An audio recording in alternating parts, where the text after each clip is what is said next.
Hello students, welcome back to my channel. I am doctor Rekha Mittal and आज मैं discuss करने वाली हूँ आपसे कोहेरेंस। ये इंजीनियरिंग फिजिक्स का आपका यूनिट 3 है और इसमें coherence as well as optical fibre दो टॉपिक्स हैं। तो सबसे पहले मैं आपको बताऊंगी कोहेरेंस और उसके बाद हम डिस्कस करेंगे ऑप्टिकल फाइबर और जो है कुछ न्यूमेरिकल्स भी हैं उससे रिलेटेड, वो न्यूमेरिकल भी हम इसमें डिस्कस करने वाले हैं। तो सबसे पहले आपको पता होना चाहिए कि कोहेरेंस क्या है। ये वर्ड आपने यूज किया होगा इससे पहले, जो दो चैप्टर्स मैंने दो यूनिट जो आपको पढ़ाई थी उनमें कोहेरेंट वर्ड आया था और मैंने बताया भी था कि कोहेरेंट का मतलब क्या होता है। लेकिन अब मैं वापस आपको ये बताने वाली हूँ कि कोहेरेंस क्या होता है, कोहेरेंट सोर्सेस क्या होते हैं, क्योंकि आगे इसी के बारे में हम डिस्कस करेंगे। टाइप्स क्या होते हैं और डेरिवेशन वगैरह हम करने वाले हैं। तो सबसे पहले आपको ये पता होना चाहिए कि जो चैप्टर हम पढ़ रहे हैं कोहेरेंस, इसका मतलब क्या होता है। ठीक है, तो जैसे कि यदि हम बात करें कोहेरेंट सोर्सेज की, तो कोहेरेंट सोर्सेज क्या होते हैं। कोहेरेंट सोर्सेज वो सोर्सेज होते हैं जिनसे जब लाइट वेव एमिट होती है तो उन दोनों वेव्स की जो वेवलेंथ है, फ्रीक्वेंसी है, एम्पलीट्यूड है, वो सब क्या होता है, सेम होता है। उसके अलावा उन लाइट वेव्स का जो फेज डिफरेंस है वो भी क्या होता है, जीरो होता है या फिर कांस्टेंट होता है। जैसे कि मैंने यहाँ पे दो वेव्स दिखा रखी है। यदि ये दोनों जो सोर्स है, दो सोर्सेज है और दोनों कोहेरेंट सोर्सेज तब होंगे जब ये जो लाइट वेव है, इन दोनों लाइट वेव का जो पाथ डिफरेंस है, जो फेज डिफरेंस है, वो क्या होगा, जीरो हो। जीरो कैसे, ये देखो, इसका क्रस्ट और इसका ट्रफ, ठीक है, दोनों सेम, ठीक है, क्रस्ट क्रस्ट, ट्रफ ट्रफ। इसका मतलब कि जो फेज है, फेज डिफरेंस जो है डेल फाई, वो क्या होगा, जीरो होगा। उसके अलावा जो वेवलेंथ है, फ्रीक्वेंसी है, एम्पलीट्यूड है, वो भी सेम है। तो इसको हम कहेंगे कि ये जो जहां से भी ये दोनों सोर्सेज से जो लाइट आ रही है वो सोर्स किस टाइप के हैं, कोहेरेंट सोर्स है। और इस प्रॉपर्टी को हम बोलते हैं कोहेरेंस। जो ये जो लाइट वेव है, इसकी प्रॉपर्टी को हम कहते हैं कोहेरेंस। ठीक है, क्लियर हो गया। अब मैंने एक केस तो बताया कि डेल फाई क्या है, जीरो हो, यानी कि जैसा कि इसमें है, ठीक है। लेकिन यदि मान लो कि लाइट वेव में का जो पाथ डिफरेंस यदि हम मान लेते हैं लैम्डा बाय 4 है, तो उस केस में यदि ये कांस्टेंट रहता है, ठीक है, यदि ये कांस्टेंट रहता है, किसी भी पॉइंट पे हम निकाले तो वो जो डिफरेंस आ रहा है वो लैम्डा बाय 4 आ रहा है, तो इसका मतलब ये हुआ कि इसको भी हम कहेंगे कि ये कौन सा सोर्स है, कहाँ से, जहां से भी लाइट आ रही है, जिस सोर्स से आ रही है, वो दोनों सोर्स कैसे हैं, कोहेरेंट है, क्योंकि इसमें जो फेज डिफरेंस है वो क्या है, कांस्टेंट है। और अब इसकी यदि हम डेफिनेशन देखते हैं तो डेफिनेशन देखिए, when the two sources emit light waves of same wavelength, same frequency. मैंने ये अंडरलाइन इसलिए कर रखा है क्योंकि ये इंपॉर्टेंट पॉइंट है कि कोहेरेंट सोर्स जो होते हैं वो क्या होते हैं और उस कोहेरेंस को क्या कहते हैं। तो coherent sources, when the two sources emit light wave of same wavelength, same amplitude, same frequency and having zero phase difference or constant phase difference, then such type of sources are known as coherent sources and the property of that wave is known as coherence, और उस property को हम कहते हैं coherence. Clear हो गया आपको, ठीक है। Such sources are coherent sources, उन सोर्सेज को हम बोलते हैं coherent sources and this property of wave is known as coherence. तो वो प्रॉपर्टी होती है, कोहेरेंस क्या प्रॉपर्टी है उस लाइट वेव की। क्लियर हो गया। और यहाँ पे लैम्डा, न्यू न्यू क्या है, frequency, lambda wavelength, A is amplitude, ये तीनों कैसे होने चाहिए, सेम होने चाहिए।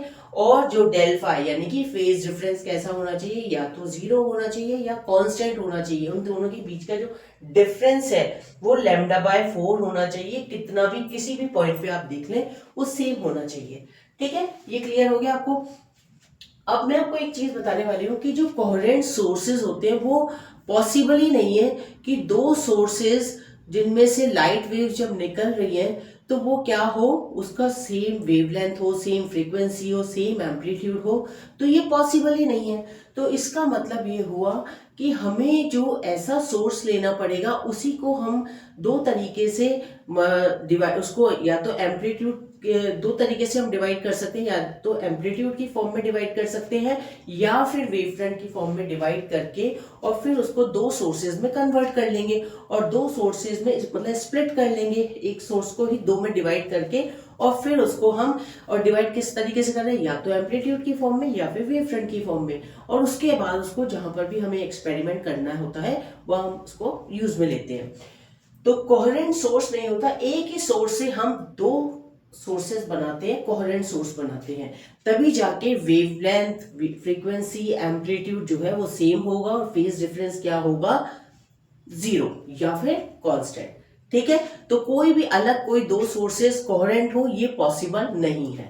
क्लियर हो गया? तो ये आप डेफिनेशन और ये जो मैंने यहाँ पे लिखा है कि लैम्डा न्यू ए जो है ये सेम है और डेल फाई जीरो या फिर कांस्टेंट होगा in case of coherent sources.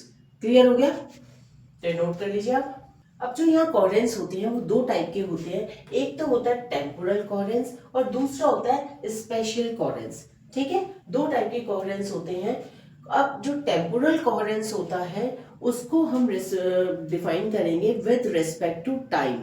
Time के रेस्पेक्ट में यदि जो हम कोहेरेंस देखते हैं उसको हम बोलते हैं टेम्पोरल कोहेरेंस, और स्पेशियल कोहेरेंस होता है जिसमें हम पोजीशन के रेस्पेक्ट में देखते हैं कोहेरेंस को, तो उसको स्पेशियल कोहेरेंस कहते हैं।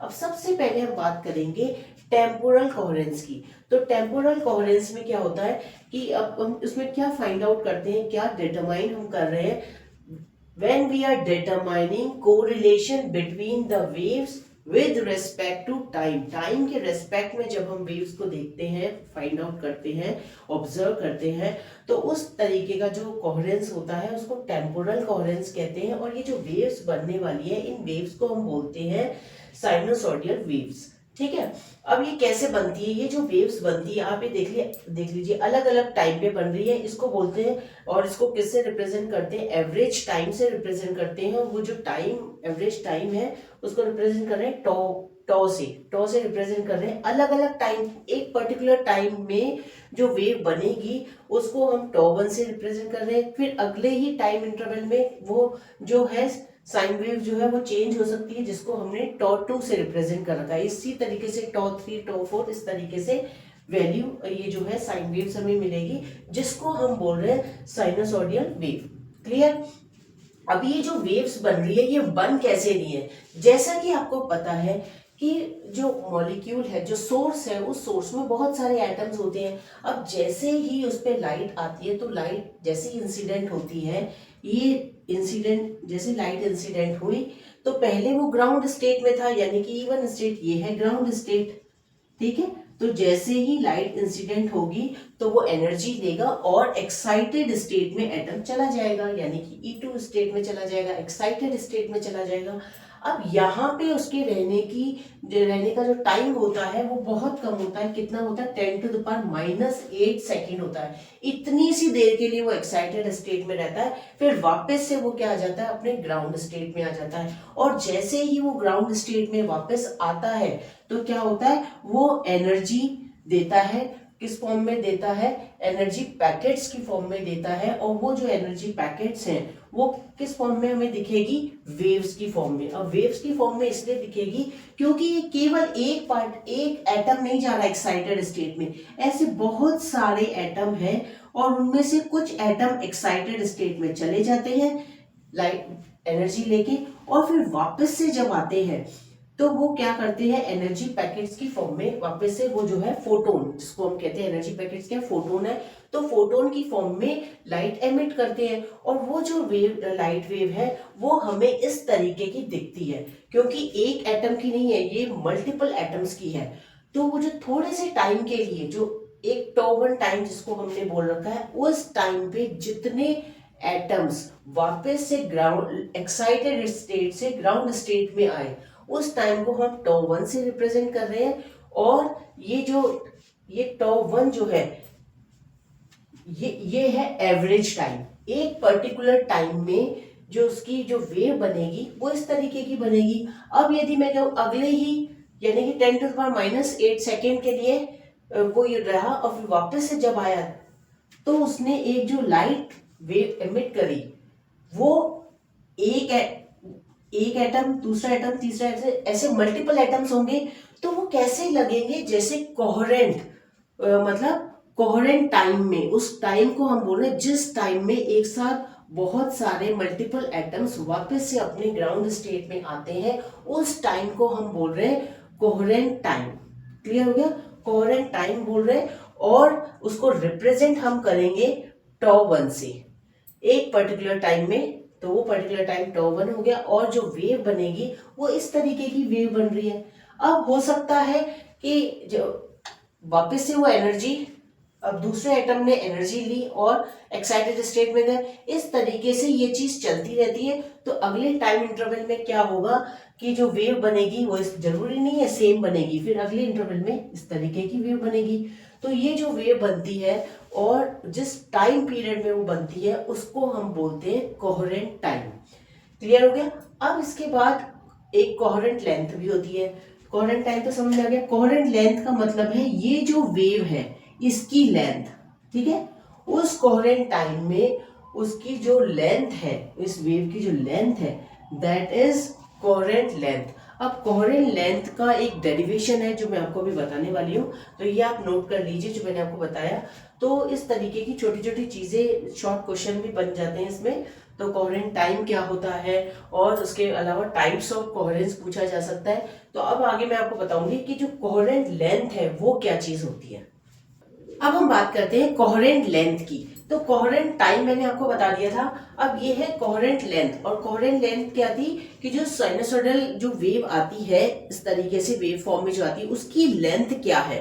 तो वो लेंथ क्या होती है, the average length of wave on which the field remain sinusoidal. अब इसमें हम देखने वाले हैं कि जो लेंथ है, एक छोटा सा रिलेशन है कि कोहेरेंट टाइम और जो लेंथ है उसमें क्या रिलेशन है, वेवलेंथ में क्या रिलेशन है, वो सारी चीज हम देखने वाले हैं। तो जो कोहेरेंट लेंथ होती है उसको हम यहाँ पे एल से रिप्रेजेंट कर सकते हैं, और या फिर एल सी, स्मॉल सी इसलिए कि कोहेरेंट लेंथ की बात कर रहे हैं, ठीक है। तो हम यहाँ पे एल सी से भी डिनोट कर सकते हैं इसको।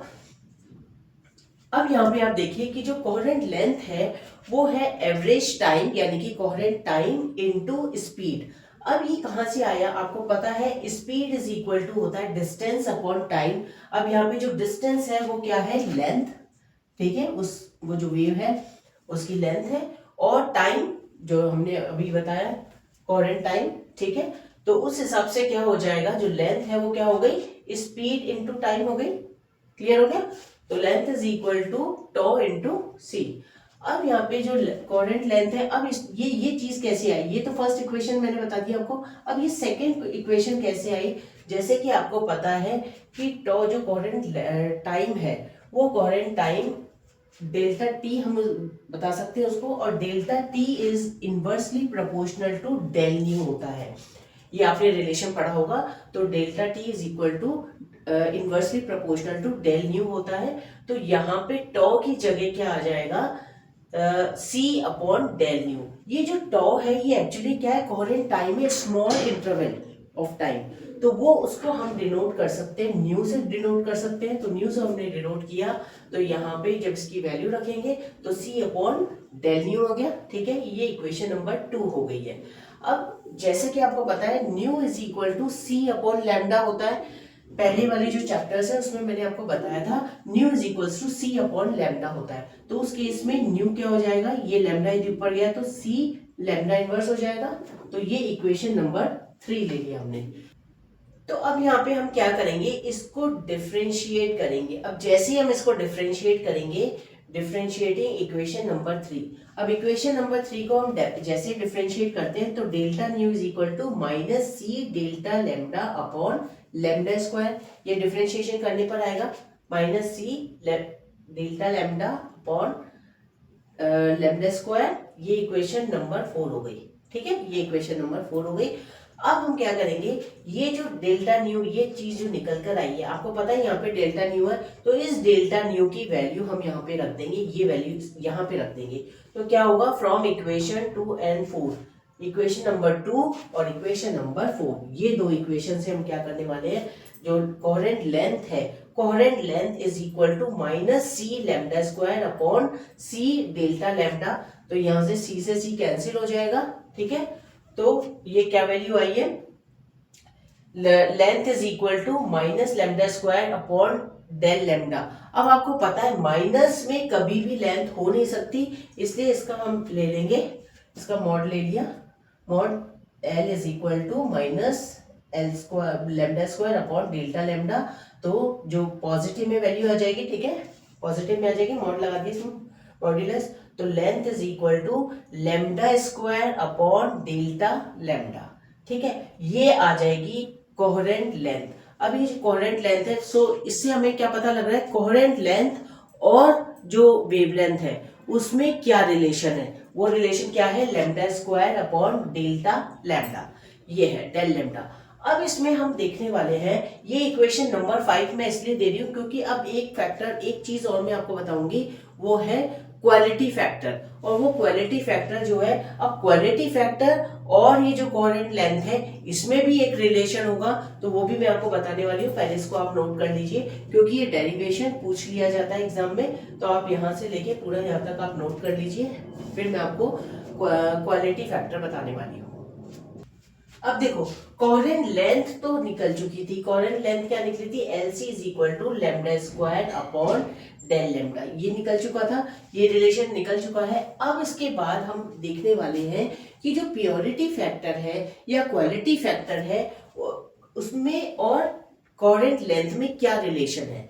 तो क्वालिटी फैक्टर और प्योरिटी फैक्टर, पहली बात तो होता क्या है, तो ये जो क्वालिटी फैक्टर होता है इसको हम रिप्रेजेंट करते हैं लैम्डा अपॉन डेल लैम्डा। इसका मतलब क्या हुआ कि ये जो डेल लैम्डा है, ये जो डेल लैम्डा है, इससे हमें, इस रिलेशन से हमें ये पता लगता है कि कोई भी जो सोर्स है वो मोनोक्रोमेटिक, मतलब ये मोनोक्रोमेटिक सोर्स को बताता है कि जो सोर्स है वो कैसा है, मोनोक्रोमेटिक है या नहीं है। तो यदि डेल लैम्डा की वैल्यू जितनी ज्यादा कम होगी, डेल लैम्डा की वैल्यू कम होगी, जितनी कम होगी वैल्यू, उतना ही जो प्योरिटी फैक्टर होगा वो क्या होगा, ज्यादा होगा, और प्योरिटी फैक्टर ज्यादा होगा, इसका मतलब है वो जो सोर्स है वो उतना ही मोनोक्रोमेटिक सोर्स है।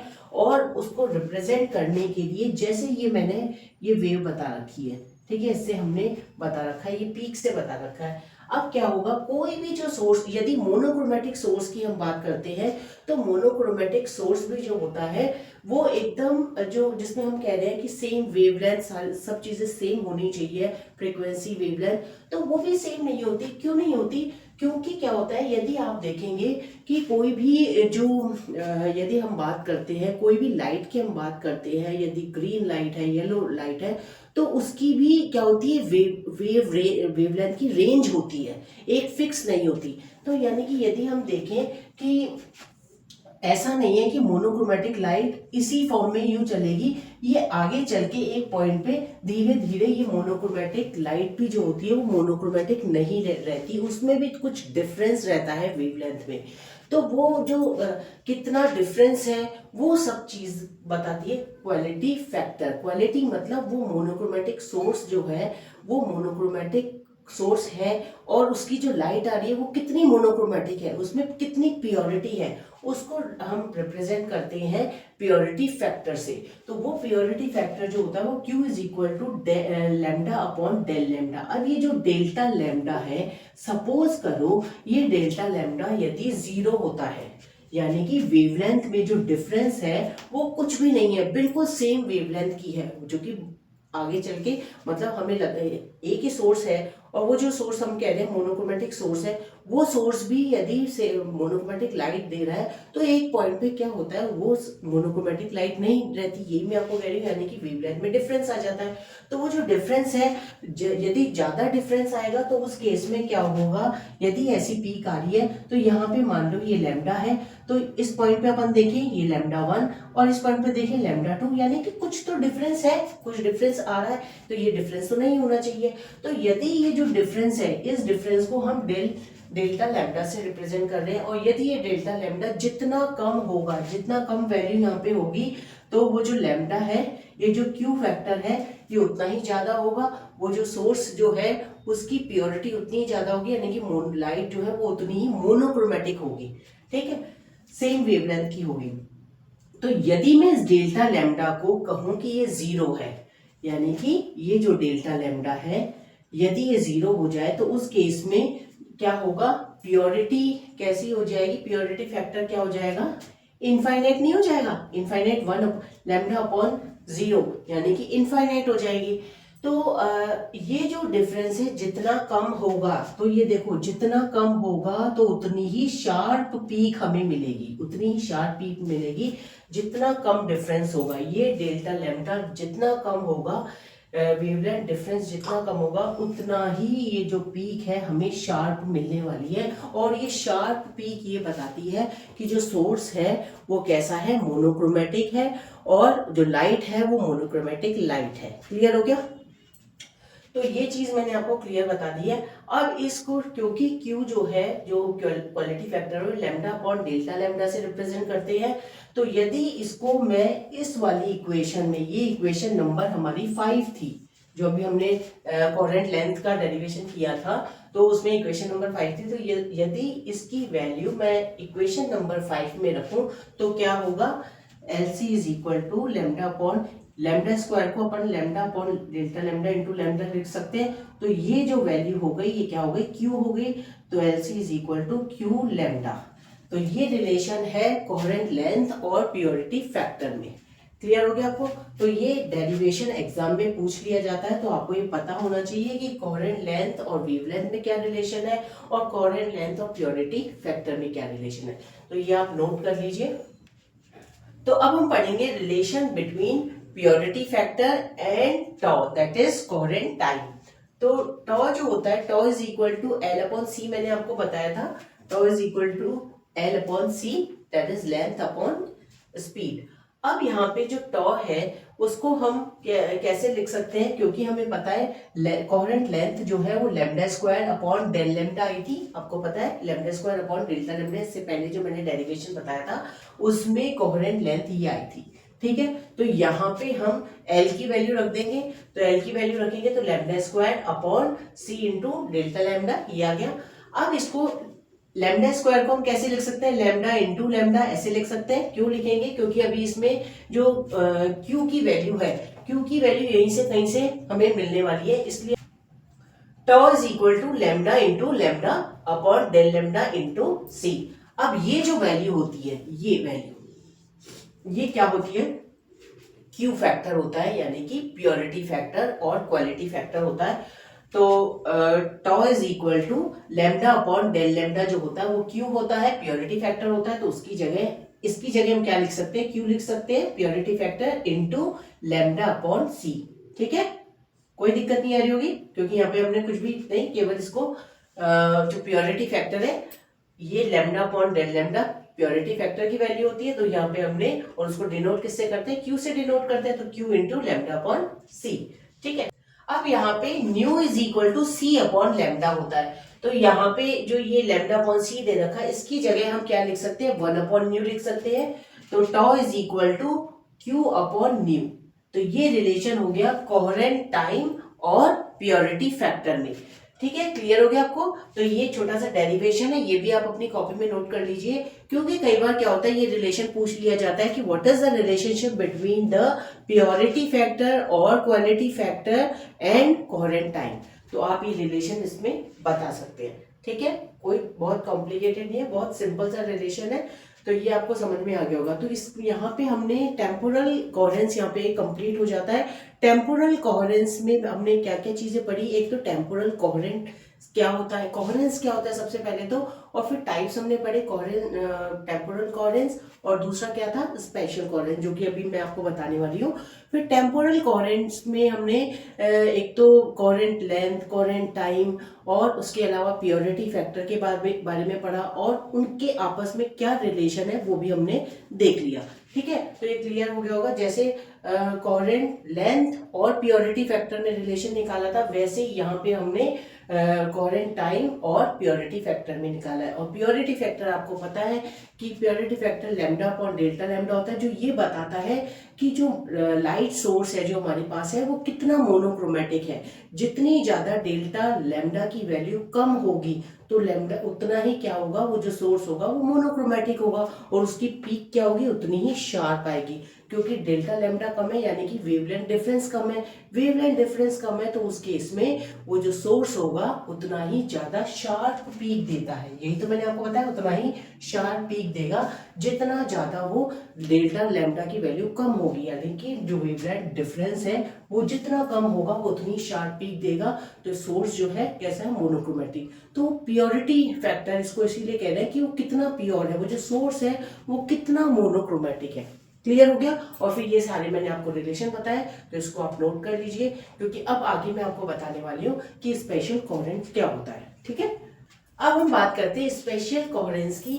तो स्पेशल कोहेरेंस का मैंने आपको बताया था, इसको हम कैसे देखते हैं, with respect to position. With respect to position यदि हम देखते हैं तो वो कौन सा कोहेरेंस होता है, स्पेशल कोहेरेंस होता है। तो सबसे पहले इसकी हम डेफिनेशन देखेंगे। It refers to the continuity and uniformity of the wave in the direction perpendicular to the direction of propagation. अब इसको लेटरल कोहेरेंस भी कहते हैं। ये देखो, जैसे दो वेव्स हैं, ये दोनों वेव्स हैं, इस तरीके से जा रही है, दोनों वेव्स हैं। अब इसके ऊपर यदि हम परपेंडिकुलर लेते हैं, इससे यदि हम परपेंडिकुलर लेते हैं, ये मैंने ये परपेंडिकुलर लिया, तो क्या आ रहा है, इसका क्रस्ट और इसका भी क्रस्ट आ रहा है। इसी तरीके से इस पे यदि मैंने परपेंडिकुलर लिया तो इसका ट्रफ और इसका ट्रफ आ रहा है। यहाँ पे परपेंडिकुलर लिया, ये भी क्रस्ट और क्रस्ट, यानी कि इसका मतलब है ये कंटिन्यूटी बता रहा है और ये यूनिफॉर्मिटी बता रहा है वेव में, यदि हम इसके ऊपर परपेंडिकुलर लेते हैं तो। ठीक है, और ये इस टाइप का जो कोहेरेंस होता है ये पोजीशन बता रहा है। ठीक है, कि दोनों क्रस्ट एक साथ है, दोनों ट्रफ एक साथ है, यदि हम उसकी परपेंडिकुलर ले रहे हैं तो ये स्पेशल कोहेरेंस होता है। इसको और अच्छे से एक्सप्लेन करने के लिए मैं ये बता रही हूँ। यहाँ पे मान लो यहाँ ये एक सोर्स है और ये थोड़ी सी दूरी पे दो पॉइंट्स है, ये A1 पॉइंट और A2 पॉइंट। अब इन दोनों का जो डिफरेंस है वो डिस्टेंस है x।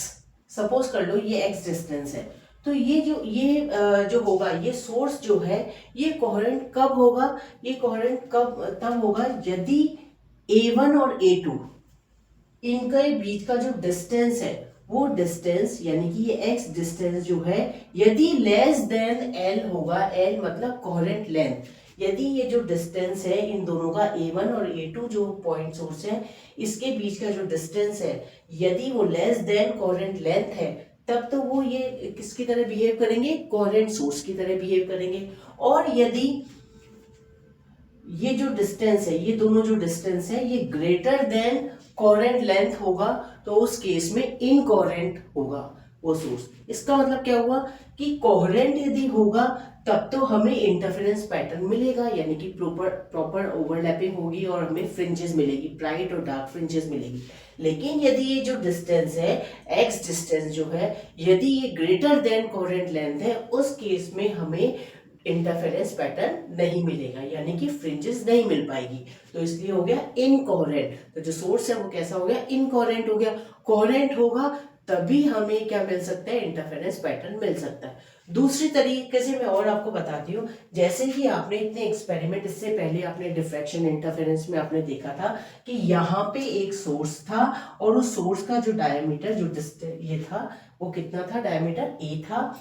और हम आपको ये पता है कि कोहेरेंट सोर्स जो कोई भी यदि हम दो सोर्स लेंगे वो कोहेरेंट नहीं होती, कोहेरेंट सोर्स हमें बनाना पड़ता है, उसको स्प्लिट करके या तो एम्पलीट्यूड की फॉर्म में कर सकते हैं या फिर वेवफ्रंट की फॉर्म में कर सकते हैं। तो यहाँ पे हम एक सोर्स लेते हैं और इस सोर्स से जब लाइट पास करते हैं और फिर इन दोनों स्लिट से हम जब ये सोर्स लाइट, ये जो इस सोर्स से जब लाइट जाती है और स्लिट से पास होती है, तो ये जो यहाँ से जो लाइट जाएगी, यहाँ से इन इन पॉइंट से, तो ये जो है कोहेरेंट सोर्स होते हैं S1 और S2। ये कोहेरेंट सोर्स होंगे क्योंकि एक ही सोर्स है, मोनोक्रोमेटिक सोर्स।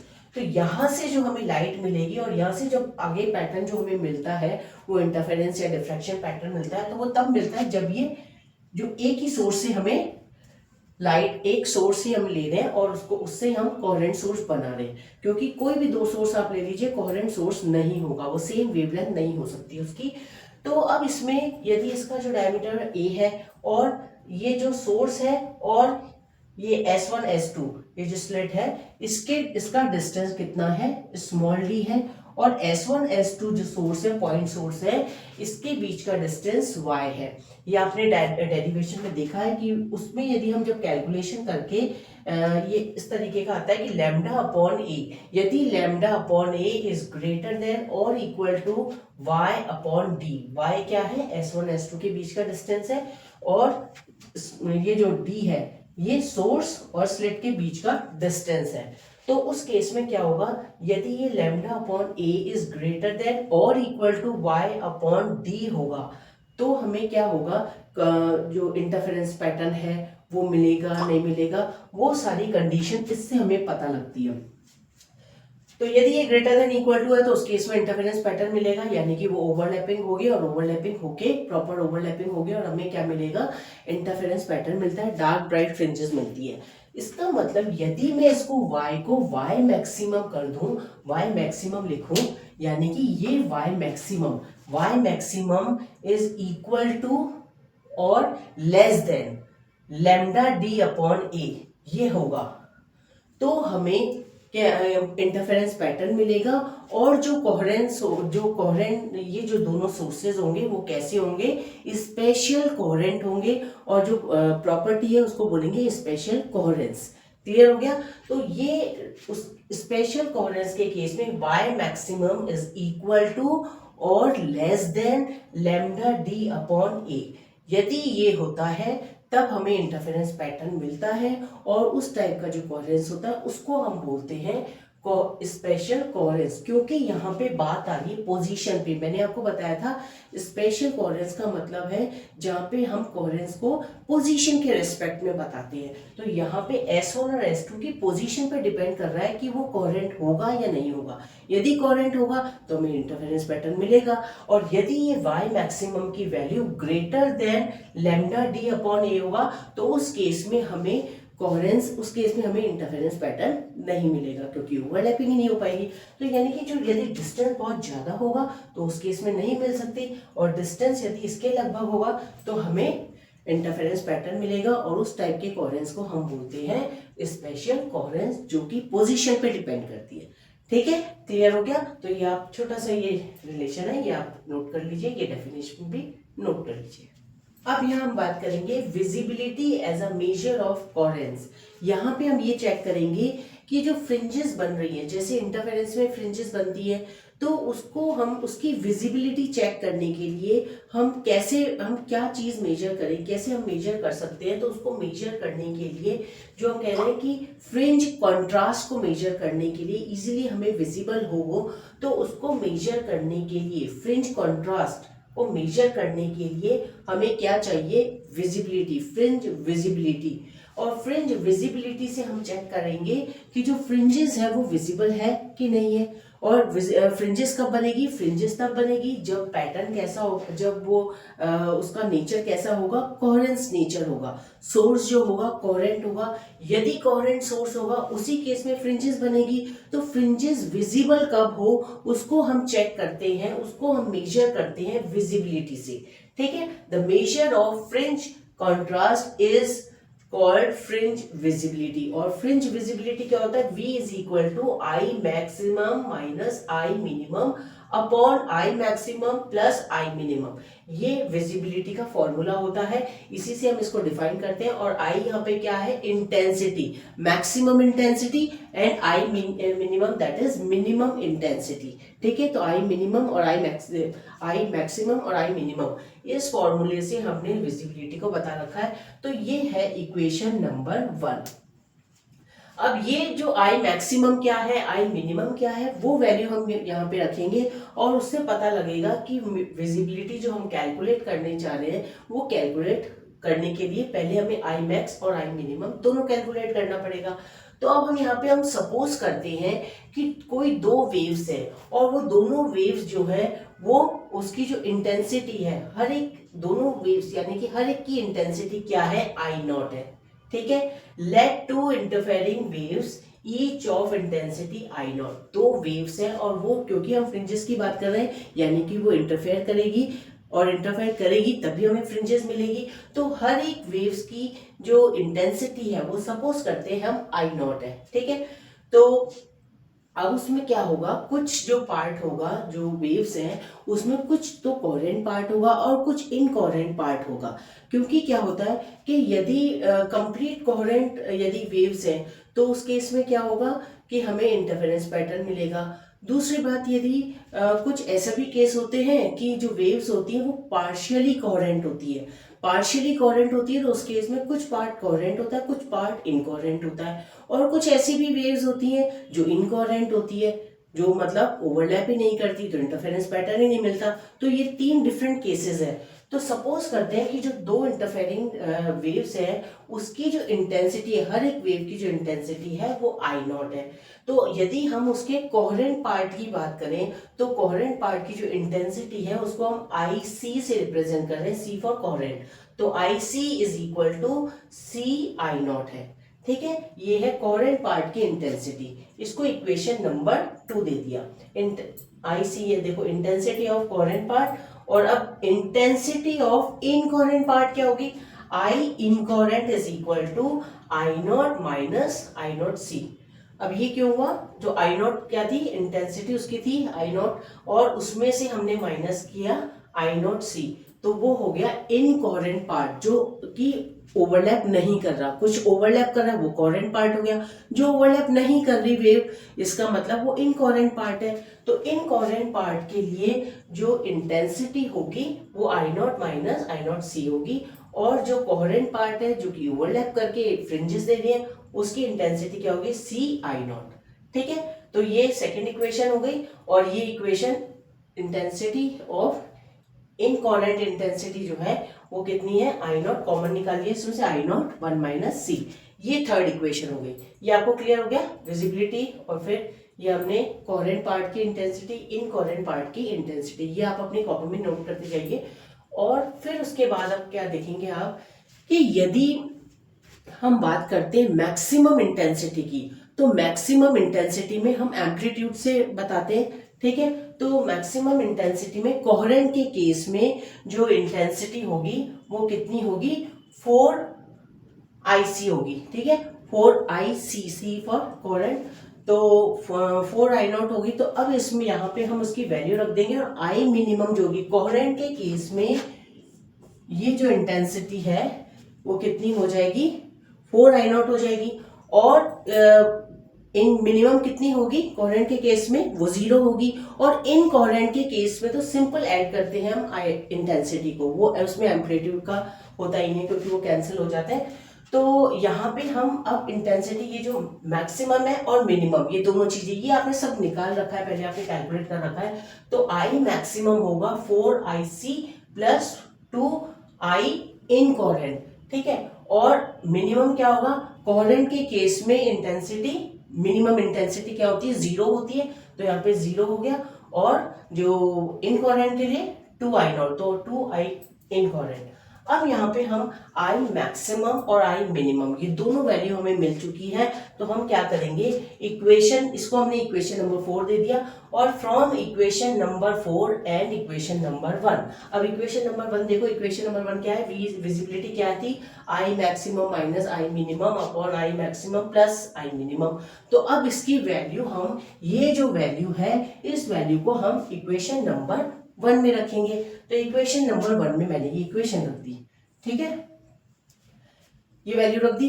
अब यहाँ पे आई सी यानी कि इनकोरेंट इंटेंसिटी क्या है, कोरेंट इंटेंसिटी क्या है, इसकी वैल्यू रखेंगे। तो अब इसकी वैल्यू हम यहाँ पे, ये जो आई सी है, जहां जहां पे आई सी और आई इनकोरेंट आ रहा है वहां पे अपन ये वाली वैल्यू रख देंगे।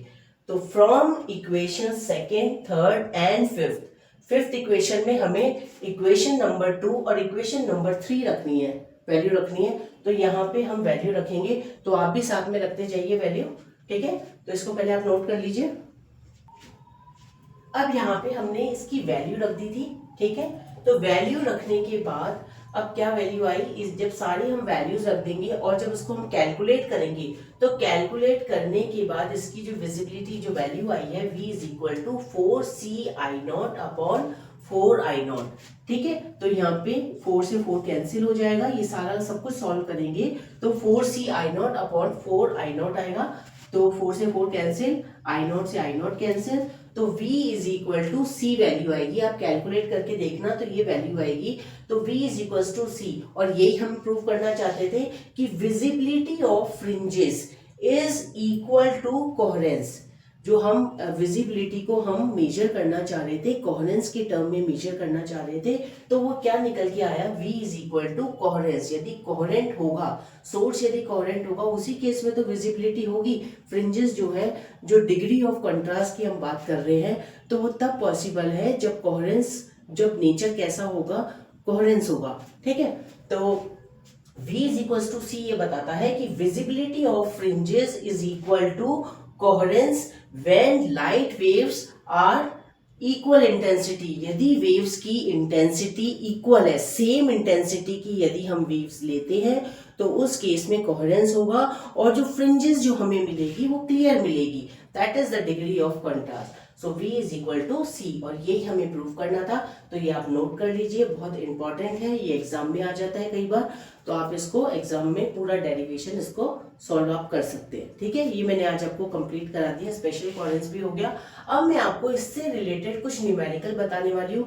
कोहेरेंस पार्ट जो है, जो आपकी यूनिट 3 है, उसमें कोहेरेंस है, और दूसरा चैप्टर है ऑप्टिकल फाइबर, तो वो ऑप्टिकल फाइबर भी मैं आपको बताऊंगी। लेकिन कोहेरेंस पार्ट आपका कंप्लीट हो चुका है। अब मैं आपको न्यूमेरिकल बताने वाली हूँ, तो ये आप नोट कर लीजिए। अब यहाँ पे है अपने न्यूमेरिकल्स, जो हमने कोहेरेंस टॉपिक पढ़ा उसी से रिलेटेड मैं 2 न्यूमेरिकल बता रही हूँ, और वैसे ही और न्यूमेरिकल्स भी होने वाले हैं। तो मैं यहाँ पे केवल 2 न्यूमेरिकल बताऊंगी, आप इसी के अकॉर्डिंग बाकी न्यूमेरिकल्स भी कर सकते हैं। वो coherent length, coherent time find out करना होगा। तो मैं यहाँ पे 2 न्यूमेरिकल आपको बता रही हूँ। फर्स्ट न्यूमेरिकल है, light of wavelength 4800 angstrom has a length of 25 waves, calculate coherence length and coherence time. तो यहाँ पे कोहेरेंस लेंथ और कोहेरेंस टाइम हमें फाइंड आउट करना है। तो जैसा कि मैंने आपको डेरिवेशन और इसके बारे में जो रिलेशन मैंने आपको बता रखा है, तो कोहेरेंट लेंथ क्या होती है, coherent length is equal to wavelength, जो वेवलेंथ दे रखी है, और कितनी वेव्स है जिनकी वेवलेंथ कितनी है 4800, तो ये वो होती है कोहेरेंट लेंथ। तो wavelength into number of waves, तो उसको मल्टीप्लाई कर देंगे, that is the coherent length. कि कितनी वेव्स ऐसी हैं जिनकी वेवलेंथ सेम है, उसको हम बोलते हैं कोहेरेंट लेंथ। तभी तो कोहेरेंट बोल रहे हैं हम, क्योंकि सेम वेवलेंथ की वेव्स है। तो सेम वेवलेंथ की वेव्स कितनी है, 25 है। तो 4800 को 25 से हम मल्टीप्लाई कर देंगे, तो वो आ जाएगा कोहेरेंट लेंथ। क्लियर हो गया। अब उसके बाद है कोहेरेंट टाइम हमें निकालना है। तो कोहेरेंट टाइम का क्या फॉर्मूला है, delta T is equal to coherent length upon क्या है, ये लाइट की वेलोसिटी। c जो है लाइट की वेलोसिटी है, तो वो आ जाएगा, ठीक है। स्पीड, लाइट की स्पीड जो होती है उसकी वैल्यू यहाँ पे आएगी, l अपॉन सी था, ठीक है। तो अब यहाँ पे l क्या आया है, कोहेरेंट लेंथ क्या आई थी अपनी, 12 × 10⁻⁻6 मीटर। तो ये हम 12 इंटू 10⁻⁻6 यहाँ पे एज इट इज हम वैल्यू रख देंगे L अपॉन C। तो C की वैल्यू क्या है 3 इंटू 10⁸ ठीक है। लाइट की स्पीड आपको पता है तो वो यहाँ पे वैल्यू आ जाएगी। तो ये आ जाएगा कोहेरेंस टाइम। क्लियर? ये फॉर्मूला पता होना चाहिए आपको, ये फॉर्मूला मैंने आपको बताया था, तो ये फॉर्मूला याद होना चाहिए। तो ये एक क्वेश्चन आपका हो जाएगा एग्जाम में, ठीक है, ये आप नोट कर लीजिए। इसके बाद हम बात करते हैं सेकंड न्यूमेरिकल की। Light of wavelength 6000 angstrom has average wave train length of 20 waves. अब ये देखो ये क्या चीज है, वेव ट्रेन लेंथ, यानी कि यहाँ पे कोहेरेंट लेंथ की बात कर रहे हैं। वेव ट्रेन लेंथ का मतलब है कोहेरेंट लेंथ। तो कितनी वेव्स के बारे में बात कर रहे हैं, 20 वेव्स की। तो उस केस में हमें क्या निकालना है, कोहेरेंट टाइम निकालना है और क्यू वैल्यू क्या है, प्योरिटी वैल्यू, प्योरिटी फैक्टर, जिसमें हम ये फाइंड आउट करते हैं ना कि वो जो सोर्स है वो मोनोक्रोमेटिक है कि नहीं है, लैम्डा अपॉन डेल लैम्डा था, ठीक है। तो अब यहाँ पे हम देखेंगे कि वेवलेंथ कितनी दे रखी है 6000 एंगस्ट्रॉम, और जो उसकी लेंथ है, नंबर ऑफ वेव्स कितनी है 20 वेव्स है। तो इसको हम सीधा सीधा मल्टीप्लाई करें, 20 इंटू 6000 इंटू 10⁻⁻10 एंगस्ट्रॉम को हम मीटर में कन्वर्ट कर लेते हैं। तो कितनी वैल्यू आई 12 इंटू 10⁻⁻6 मीटर। ये तो कोहेरेंट लेंथ है, ठीक है। अब इस कोहेरेंट लेंथ से हम कोहेरेंट टाइम निकालेंगे। तो कोहेरेंट टाइम क्या होता है, L अपॉन C होता है। तो ये L, तो ये वैल्यू आ गई, और C की वैल्यू आपको पता है 3 इंटू 10⁸, तो उसकी वैल्यू रख देंगे। इसको कैलकुलेट करेंगे तो 4 इंटू 10⁻⁻4 सेकेंड्स, ये वैल्यू आ गई आपकी कोहेरेंट टाइम, ठीक है। ये कोहेरेंट टाइम आ चुका है। अब इसमें हम कैलकुलेट करेंगे, ये कोहेरेंट टाइम हो गया। अब Q वैल्यू यानी कि प्योरिटी फैक्टर, तो Q वैल्यू जब हम निकालते हैं तो उसका फॉर्मूला क्या होता है, उसका फॉर्मूला होता है L अपॉन ये जो है वेवलेंथ, ठीक है। तो वेवलेंथ, अब हमें पता है वेवलेंथ कितनी है 6000 इंटू 6000 एंगस्ट्रॉम है ना, तो इसको एंगस्ट्रॉम को हम कन्वर्ट करेंगे 6000 इंटू 10⁻⁻10, और जो वैल्यू आई थी कोहेरेंट लेंथ की 12 इंटू 10⁻⁻6, ठीक है। तो ये जब हम वैल्यू रखेंगे तो उससे हमारा कैलकुलेट करके हम निकालेंगे। तो Q की वैल्यू आ जाएगी, Q वैल्यू कितनी है 20, प्योरिटी वैल्यू या प्योरिटी फैक्टर, ठीक है। तो सिंपल न्यूमेरिकल्स हैं, कोई ज्यादा कॉम्प्लिकेटेड नहीं है। फॉर्मूला आपको पता होना चाहिए। क्वेश्चन यदि आपको समझ में आ गया तो इजीली आप कर सकते हैं। न्यूमेरिकल को करने का तरीका मैंने आपको बताया था कि इसमें क्या चीज गिवन है वो आप लिख लीजिए।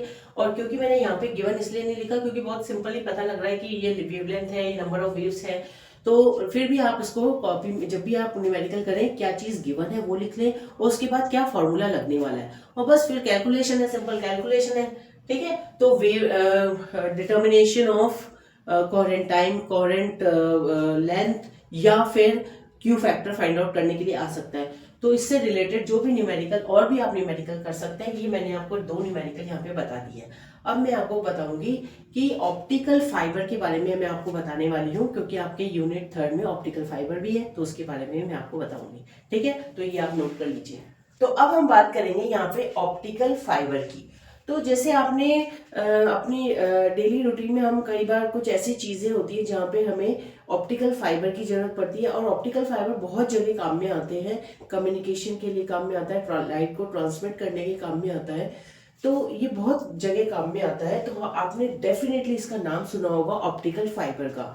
तो ऑप्टिकल फाइबर सबसे पहले दिखने में कैसा होता है, ये बहुत ही फाइन फाइबर होता है, जैसे अपने बाल होते हैं, हेयर होता है, बहुत बिल्कुल कितने होते हैं, पतले से होते हैं, तो बिल्कुल ऐसा ही फाइबर होता है। और क्योंकि इसका काम क्या होता है, लाइट को ट्रांसमिट करने का होता है एक जगह से दूसरी जगह, तो इसलिए इसको बोलते हैं ऑप्टिकल फाइबर। ये फाइबर ऑप्टिक जो है ये एक्चुअली एक ऑप्टिक्स का ही एक ब्रांच है, जिसका काम क्या होता है, लाइट को ट्रांसमिट करने का काम होता है। लाइट रेज होती है वो प्रोपेगेट कैसे करती है, उसका पूरा सिस्टम, वो चीज हम यहाँ पे देखने वाले हैं कि कैसे ऑप्टिकल फाइबर में ये लाइट जो ट्रांसमिट होती है एक जगह से दूसरी जगह, और ट्रांसमिशन का मतलब ये है कि वो इंफॉर्मेशन पहुंचाता है एक जगह से दूसरी जगह, ठीक है। तो अब यहाँ पे हम सबसे पहले इसकी डेफिनेशन देखेंगे कि ऑप्टिकल फाइबर होता क्या है। It is a transparent dielectric waveguide through which the study of propagation of light rays takes place. इसका मतलब ये हुआ कि ये जो ऑप्टिकल फाइबर होता है वो ट्रांसपेरेंट डाइइलेक्ट्रिक वेव गाइड, इसका मतलब क्या हुआ, डाइइलेक्ट्रिक सब्सटेंस से ये बना हुआ होता है। और ये जो डाइइलेक्ट्रिक सब्सटेंस होते हैं जैसे कि ग्लास होता है, क्वार्ट्ज होते हैं, या ट्रांसपेरेंट प्लास्टिक, ठीक है, तो उसका ये बना हुआ होता है। और वो उसका नेचर कैसा होता है, इन सब्सटेंस का डाइइलेक्ट्रिक नेचर होता है। डाइइलेक्ट्रिक का मतलब जैसे कि एक इंसुलेटर की तरह बिहेव करता है। ये पुअर कंडक्टर ऑफ इलेक्ट्रिसिटी होते हैं, तो लेकिन ये सपोर्ट करते हैं इलेक्ट्रोस्टैटिक फोर्स को, ठीक है। तो अब इसको ये ट्रांसपेरेंट डाइइलेक्ट्रिक मटेरियल से बने होते हैं, इसलिए इसको कह रहे हैं it is a transparent dielectric wave guide through which the study of propagation of light rays takes place. यानी कि लाइट रेज जो होती है, जब लाइट रेज के ऊपर पड़ती है तो कैसे प्रोपेगेट होगी, वो चीज कौन बताता है, ऑप्टिकल फाइबर। क्लियर हो गया। So optical fibre is a dielectric waveguide through which the propagation of light rays takes place. Clear हो गया। तो आपको मैंने अच्छे से समझा दिया, तो डेफिनेशन रटने की जरूरत नहीं है, इसको समझो कि डाइइलेक्ट्रिक मटेरियल से बना हुआ है, इसलिए इसको बोल रहे हैं डाइइलेक्ट्रिक वेवगाइड। और डाइइलेक्ट्रिक क्या होता है, डाइइलेक्ट्रिक ऐसा सब्सटेंस होता है जो पुअर कंडक्टर ऑफ इलेक्ट्रिसिटी होता है, ठीक है। तो अब इसमें आपको डेफिनेशन क्लियर हो गई। अब इसका नेचर कैसा होता है, इसके क्या कैरेक्टरिस्टिक्स होती है, तो नेक्स्ट पॉइंट आता है कैरेक्टरिस्टिक। ऑप्टिकल फाइबर की क्या कैरेक्टरिस्टिक होते हैं, सबसे पहली चीज वो दिखने में कैसा होता है, थिन हेयर लाइक फाइबर होता है, बहुत ही पतला फाइबर होता है, हेयर जैसा, अपने बाल जैसा होता है, बहुत ही फाइन। एक एक बाल को हम लेंगे ना तो वो कैसा होता है, बिल्कुल ऐसा ही फाइन जो फाइबर होता है, जिसका काम होता है लाइट रे को यानी कि इंफॉर्मेशन को एक जगह से दूसरी जगह पहुंचाने का। तो इसलिए उसको बोल रहे हैं ऑप्टिकल फाइबर, और फाइबर जैसा वो दिखता है, तो थिन हेयर लाइक फाइबर होता है। सेकेंड पॉइंट है कि फाइबर मेड अप ऑफ, वो बना हुआ किसका होता है, वो बना हुआ होता है ग्लास का बना हुआ हो सकता है, क्वार्ट्ज का बना हुआ हो सकता है, या ट्रांसपेरेंट प्लास्टिक का बना हुआ हो सकता है, ठीक है। फिर जो थर्ड पॉइंट है कि उसकी रेडियस कितनी होगी, यदि इतना फाइन है तो उसकी रेडियस क्या होगी, उसकी रेडियस होती है 10⁻⁻⁶ मीटर। अब सोचो इतनी कितनी कम होती है इसकी रेडियस। और फोर्थ पॉइंट क्या है, इसका काम क्या होता है भाई, इसका ये भी कैरेक्टरिस्टिक में आ रहा है, तो इसका काम क्या होता है, to transmit signals from one end to another end, एक जगह से दूसरी जगह सिग्नल पहुंचाने का काम होता है इसका। और सिग्नल वो किस फॉर्म में पहुंचाता है, लाइट रेज की फॉर्म में पहुंचाता है। और ये पूरा प्रिंसिपल ये किसके ऊपर बेस्ड होता है, ये जो यदि ये सिग्नल पहुंचा रहा है एक जगह से दूसरी जगह, इसका मतलब कोई ना कोई तो प्रिंसिपल पे बेस्ड होगा। तो ये टोटल इंटरनल रिफ्लेक्शन प्रिंसिपल पे बेस्ड है, ठीक है। वो भी अभी मैं आगे आपको बताने वाली हूँ। तो ये इसके डेफिनेशन और कैरेक्टरिस्टिक आप नोट कर लीजिए। अब देखो यहाँ पे जो ऑप्टिकल फाइबर है वो दिखने में कैसा लगता है, वो मैंने डायग्राम बना रखा है। ये दो डायग्राम बना रखे हैं, है एक ही, लेकिन एक को तो हमने फ्रंट साइड से देख रखा है कि ये कैसा दिखेगा, और यदि हम उसको बोलते हैं कि फाइबर है तो फाइबर कैसा दिखता है, इस तरीके से दिखता है। तो सबसे पहले हम बात करते हैं, यहाँ पे हम कंस्ट्रक्शन की बात कर रहे हैं। मैंने ऑप्टिकल फाइबर आपको बता दिया, उसकी कैरेक्टरिस्टिक बता दिए। अब मैं आपको कंस्ट्रक्शन के बारे में बताने वाली हूँ। तो इसमें जो ऑप्टिकल फाइबर होता है वो तीन उसके पार्ट्स होते हैं। फर्स्ट पार्ट होता है, सबसे जो इनर पार्ट होता है उसको बोलते हैं कोर, ठीक है। ये जो आपको पाइप जैसा दिख रहा है ये होता है कोर, और यहीं इसी के अंदर लाइट जाके और वो जो टोटल इंटरनल रिफ्लेक्शन होके और फिर फाइनली यहाँ से वहाँ दूसरी जगह पे वो पहुँचती है, वन एंड से दूसरे एंड पे जो इंफॉर्मेशन पहुँचाती है वो टोटल इंटरनल रिफ्लेक्शन होता है जब लाइट इसके अंदर जाती है। तो वो भी हम देखेंगे। तो ये जो सबसे इंटरनल जो पार्ट है, सबसे ये वाला जो फर्स्ट पार्ट है, इसको बोलते हैं कोर, ठीक है। और रिफ्लेक्शन इसलिए यहाँ इसके अंदर लाइट जाती है तो क्योंकि इसका रिफ्रैक्टिव इंडेक्स बहुत हाई होता है as compare to cladding. Second part जो आपको दिख रहा है, फर्स्ट हो गया कोर, उसके बाद है क्लैडिंग, इसको बोलते हैं क्लैडिंग। इसके ऊपर जो यानी कि कोर जिससे कवर्ड है उसको बोलते हैं क्लैडिंग, और इसका भी रिफ्रैक्टिव इंडेक्स होता है। लेकिन यदि मैं कोर से कंपेयर करूं तो क्लैडिंग का जो रिफ्रैक्टिव इंडेक्स होता है वो कम होता है एज कंपेयर टू कोर, ठीक है। सबसे ज्यादा इसका होता है कोर का। और फिर क्लैडिंग भी कवर्ड है, चारों तरफ से कवर्ड है, किससे? एक जैकेट है। और ये जैकेट कैसी है? प्रोटेक्टिव जैकेट है, क्योंकि ये सराउंडिंग मीडियम यानी कि सराउंडिंग जो भी अनवांटेड कुछ पार्टिकल है उससे उसको बचाता है, ये फाइबर को बचाता है। ठीक है, तो 3 पार्ट में डिवाइड है ऑप्टिकल फाइबर। फर्स्ट है कोर, फिर उसके बाद है क्लैडिंग और थर्ड है जैकेट। तो यहाँ पे मैंने आपको, अब ये जो ऑप्टिकल फाइबर मैंने आपको बताया, ये तो दिखने में कैसा होता है? ये 3 पार्ट्स में आपको दिखेगा, कोर, क्लैडिंग और जैकेट। अब यदि इसको फ्रंट साइड से मैं देखूं तो कैसा दिखेगा? तो फ्रंट साइड से आपको ऐसा दिखेगा, ये सेंटर में। यदि इसको मैं फाइबर को यूं उठा के ऐसे देखूं तो ये कैसा दिखेगा? ये फर्स्ट पार्ट है कोर पार्ट, ठीक है, फिर है क्लैडिंग और फिर है जैकेट। क्लियर हो गया? अब इसमें यहाँ पे मैंने जो दे रखा है, ये इसकी साइज दे रखी है कि साइज कितनी है। जैसे यदि मैं बात करूं कोर की, तो कोर की साइज क्या है, यानी कि डायामीटर कितना है? कोर का डायामीटर है 100 माइक्रोमीटर। ठीक है, बहुत कम है। तो ये आपको पता होना चाहिए, यदि आप कंस्ट्रक्शन दे रहे हैं तो इसका डायामीटर आपको पता होना चाहिए। कोर का डायामीटर है 100 माइक्रोमीटर। फिर उसके बाद है क्लैडिंग का डायमीटर है 125 माइक्रोमीटर। देखो, केवल 25 माइक्रोमीटर बढ़ाते जा रहे हैं हम। इसका था 100 माइक्रोमीटर कोर का, फिर इसका क्लैडिंग का कितना हुआ? 125 माइक्रोमीटर। और जैकेट का, ये जो प्रोटेक्टिव जैकेट है, इसका कितना है? 150 माइक्रोमीटर। ठीक है, तो पहले एक ये डायग्राम बना देना और उसके बाद इसमें आपके जो डायमीटर है वो इसमें बता देना, 100 माइक्रोमीटर, 125 और तीसरा है 150 माइक्रोमीटर। ठीक है, क्लियर हो गया? अब जो मैंने चीज आपको बताई कि कोर क्या है, क्लैडिंग क्या है और जैकेट क्या है, वही मैंने लैंग्वेज के फॉर्म में लिख रखा है, क्योंकि आप यदि एग्जाम में लिखेंगे तो थोड़ी लिखने के लिए भी होना चाहिए कि कोर क्या है, क्लैडिंग इसमें क्या दे रखा है। तो वो मैंने आपको बताया। कोर क्या है? Inner most part. ये दिख रहा है ना आपको, इनर मोस्ट पार्ट, यहां भी देख लो इनर मोस्ट पार्ट ही है। तो इनर मोस्ट पार्ट, देन वो किसका बना हुआ है? ग्लास या फिर क्वार्ट्ज का बना हुआ है या फिर ट्रांसपेरेंट प्लास्टिक का बना हुआ है। तो वो कौन सा मटेरियल है? Dielectric material. ठीक है, देन और एक और पॉइंट क्या हो सकता है? Light confined in core only. जैसे ही इसके अंदर लाइट जाती है तो वो उस कोर के अंदर ही कन्फाइंड रहती है। ऐसा नहीं है कि वो क्लैडिंग में चले गए, वो कोर के अंदर ही रहती है। और वो क्यों रहती है वो अभी हम डेरिवेशन देखेंगे।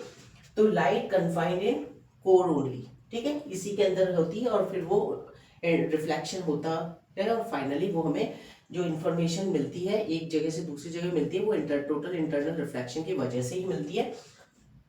देन सेकेंड पॉइंट, जो फर्स्ट तो कोर मैंने आपको समझा दिया, ठीक है। अब बात आती है क्लैडिंग की। तो क्लैडिंग क्या है? मिडिल पार्ट है, दिख रहा है आपको, ये मिडिल पार्ट है।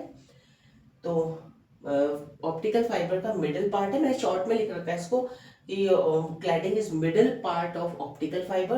Then second is make light to be confined in core only. Cladding का काम क्या होता है कि वो कोशिश यही करता है, मतलब कोशिश क्या कि वो इस तरीके से वर्क करता है कि जो लाइट है वो कोर के अंदर ही रहे, कोर के अंदर ही कन्फाइंड रहे और उसी के अंदर रिफ्लेक्शन से फाइनली जो इंफॉर्मेशन वो दे रही है एक जगह से दूसरी जगह, वो प्रॉपर काम करता है।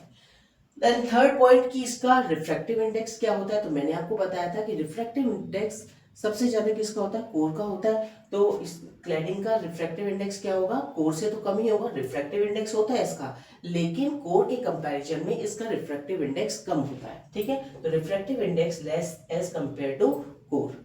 ठीक है, ये फर्स्ट पॉइंट क्लियर हो गया, सेकंड हो गया। अब थर्ड उसका पार्ट क्या है?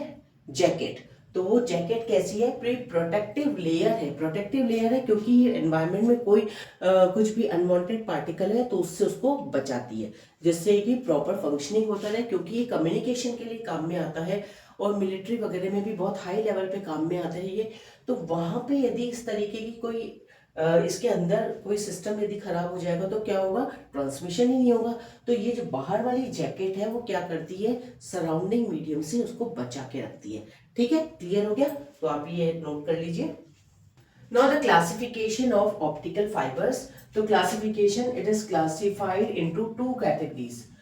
ऑप्टिकल फाइबर जो होते हैं वो 2 तरीके के होते हैं। एक तो होता है स्टेप इंडेक्स ऑप्टिकल फाइबर और दूसरा होता है ग्रेडेड इंडेक्स ऑप्टिकल फाइबर। ये शॉर्ट क्वेश्चन में पूछा जा सकता है कि how many types of optical fibre are there, then you can explain that there are two types, one is step index optical fibre and second is graded index optical fibre. अब इन दोनों में क्या डिफरेंस है, देखो ये जो जैसे कि मैंने आपको बताया था कि वो जो ऑप्टिकल फाइबर है वो इस तरीके का है, ये मैंने आपको बताया था, ये कोर था, ये क्लैडिंग था और ये क्या है, जैकेट, ठीक है।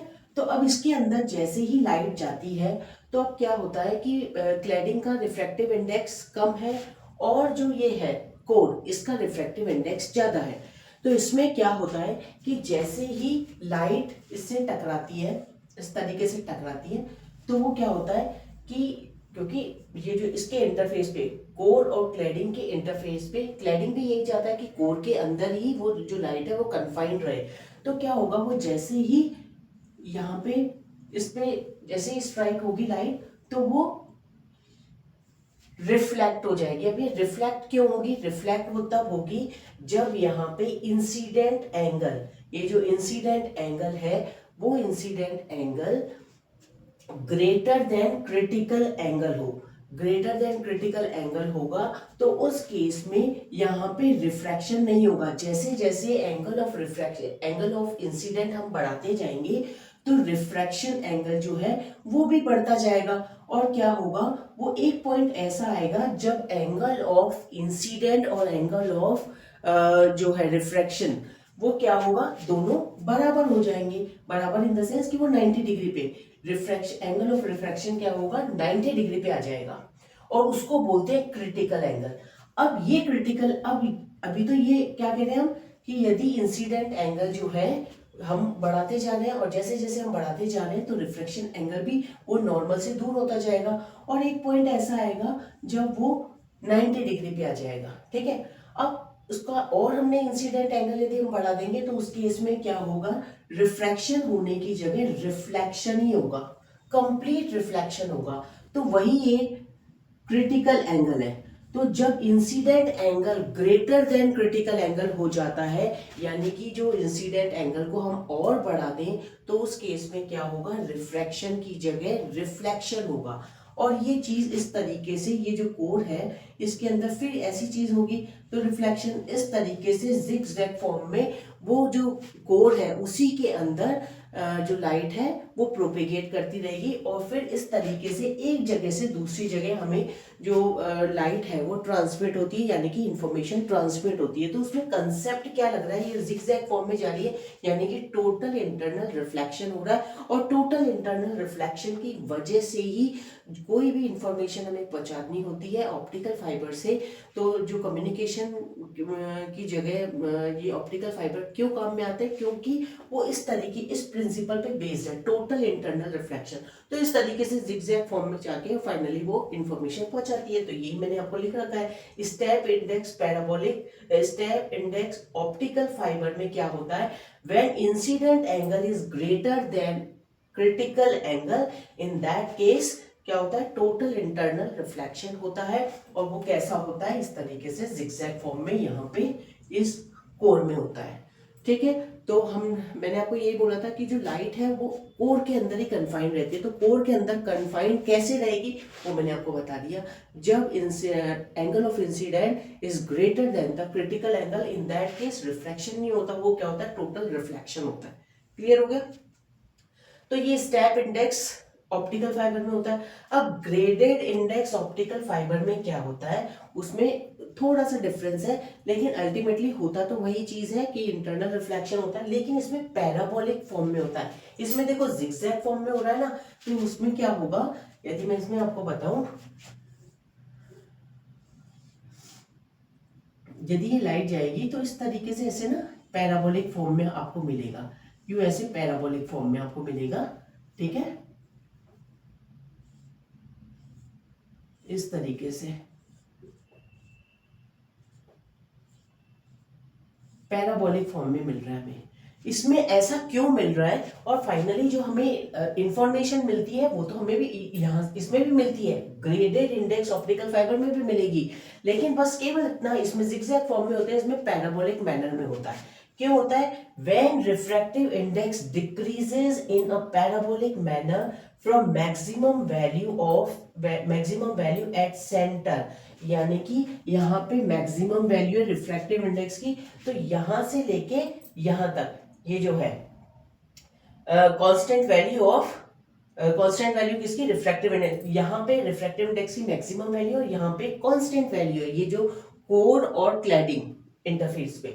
तो यहां से इस तरीके से वो क्या होता है कि वो थोड़ा सा पैराबोलिक फॉर्म में रिफ्लेक्ट होती है। तो इस तरीके से पैटर्न हमें मिलता है। तो वहां तक भी नहीं जाती, ये यहीं पर इस तरीके से यहाँ पर पैराबोलिक फॉर्म में हमें वो मिलती है। फिर जितना ज्यादा उसका इंसिडेंट एंगल होगा उतना ही ज्यादा डिस्टेंस भी बढ़ जाएगा। तो अल्टीमेटली जब हम यहाँ देखेंगे ना कि हमें वो इंफॉर्मेशन मिलती है कि नहीं, या लाइट ट्रांसमिट हुई है कि नहीं, तो वो बिल्कुल वैसे ही होगी जैसे कि इसमें हुई है, लेकिन पैटर्न डिफरेंट है इसमें। ठीक है। और दूसरी चीज ये कि कुछ इसमें से लाइट पार्शियली ट्रांसमिट भी होती है, लेकिन मैक्सिमम अमाउंट की जो लाइट है वो हमें एंड में यहाँ से कोर से हमें मिल जाती है। ठीक है। पार्शियली थोड़ी बहुत चली भी जाती है इधर उधर, लेकिन मैक्सिमम जो लाइट है वो एक जगह से दूसरी जगह इसमें ट्रांसमिट होती है, जिसकी वजह से हमें कोई भी इंफॉर्मेशन चाहिए होती है तो वो ऑप्टिकल फाइबर से हम ले सकते हैं। ठीक है। तो ये आप नोट कर लो, ये केवल क्लासिफिकेशन कितने टाइप के होते हैं उसका क्या यूज है वो थोड़ा सा आपको पता होना चाहिए। बाकी डिटेल में अब मैं आपको इसका डेरिवेशन बताऊंगी कि एक्सेप्टेंस एंगल क्या होता है वो आपको मैं बताऊंगी, तो ये आप नोट कर लीजिए। अब आप इसमें देखो, मैंने एक छोटा सा डायग्राम बनाया है कि यदि कोई भी लाइट रे डेंसर मीडियम से रेयर मीडियम में जाती है तो क्या होता है, ये है जैसे ही इंसिडेंट लाइट, ये जो लाइट रे है यहाँ पे आके और इस सरफेस से जैसे टकराई तो कुछ लाइट रिफ्रैक्ट होती है, कुछ रिफ्लेक्ट होती है। तो ये जो रिफ्रैक्ट हुई और ये एंगल कितना हो जाएगा, एंगल ऑफ इंसिडेंट हो जाएगा, और ये एंगल ऑफ रिफ्रैक्शन हो जाएगा। अब आप ध्यान से देखना, जैसे ही लाइट इस पे गिरेगी तो क्या होगा, रिफ्रैक्शन होगा। और जो रिफ्रैक्शन, क्योंकि यहाँ पे अपन रिफ्रैक्शन की बात कर रहे हैं तो मैं अभी रिफ्लेक्शन की बात नहीं करूंगी। यहाँ पे ये आप रिफ्रैक्शन वाली बात देखिए कि जैसे ही लाइट इस पे इंसिडेंट होगी और फिर ये रिफ्रैक्ट हो जाएगी। ठीक है। नॉर्मल से थोड़ी सी दूर हो जाएगी जब डेंसर से रेयर मीडियम होता है। ठीक है। तो डेंसर से रेयर मीडियम में जब लाइट जाती है तो जो रिफ्रैक्शन लाइट है वो क्या होता है, थोड़ा सा नॉर्मल से दूर हो जाती है। अब ये डिपेंड करता है कि ये इंसिडेंट एंगल पे डिपेंड करता है। यदि इस इंसिडेंट एंगल को हम बढ़ा दें, यानी कि अब जो लाइट रे है यहां से जा रही है तो ये एंगल इसका बढ़ गया। ठीक है। एंगल इसका बढ़ गया ना, पहले इतना था अब इतना हो गया, तो उस केस में रिफ्रैक्टिव एंगल भी बढ़ जाएगा। जो अभी यहां था अब वो थोड़ा और खिसक जाएगा, इधर आ जाएगा। इसी तरीके से और यदि हम एंगल ऑफ इंसिडेंट को बढ़ा दें तो ये रिफ्रैक्टिव एंगल भी बढ़ जाएगा। तो यदि हम एक पॉइंट ऐसा आएगा, जैसे जैसे हम इंसिडेंट एंगल को बढ़ा रहे हैं, इंसिडेंट एंगल को जैसे जैसे आप बढ़ा रहे हैं तो क्या हो रहा है, रिफ्रैक्टिव एंगल भी बढ़ रहा है। ठीक है। ये देखो, ये हो गया, फिर और बढ़ गया, क्योंकि हम ये जो है इंसिडेंट एंगल भी बढ़ा रहे हैं। तो एक पॉइंट ऐसा आएगा जब रिफ्रैक्टिव एंगल जो है किसके बराबर हो जाएगा, 90 डिग्री के बराबर हो जाएगा, यानी कि यहां पे आ जाएगा। ठीक है। रिफ्रैक्टिव एंगल क्या क्या हो जाएगा, 90 डिग्री के बराबर आ जाएगा। एक पॉइंट ऐसा आएगा जैसे जैसे हम इंसिडेंट एंगल को बढ़ाते जाएंगे तो एक पॉइंट ऐसा आएगा जब रिफ्रैक्टिव एंगल कितने पे आ जाएगा, 90 डिग्री पे आ जाएगा। उसको हम कह रहे हैं क्रिटिकल एंगल। ठीक है। उसको हम क्या कह रहे हैं, क्रिटिकल एंगल। और अब क्या होगा, यदि अब इस केस में आपको दिख रहा है रिफ्रैक्शन होगा, जब 90 डिग्री पे आ गया तो रिफ्रैक्शन नहीं होगा।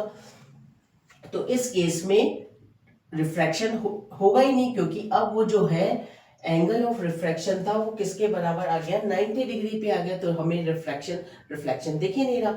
अब यदि इसको इंसिडेंट एंगल को और हम बढ़ा दें, इंसिडेंट एंगल को और हम बढ़ा देंगे तो क्या होगा, अब वो रिफ्रैक्टिव एंगल जो है इधर कहीं बनने लग जाएगा।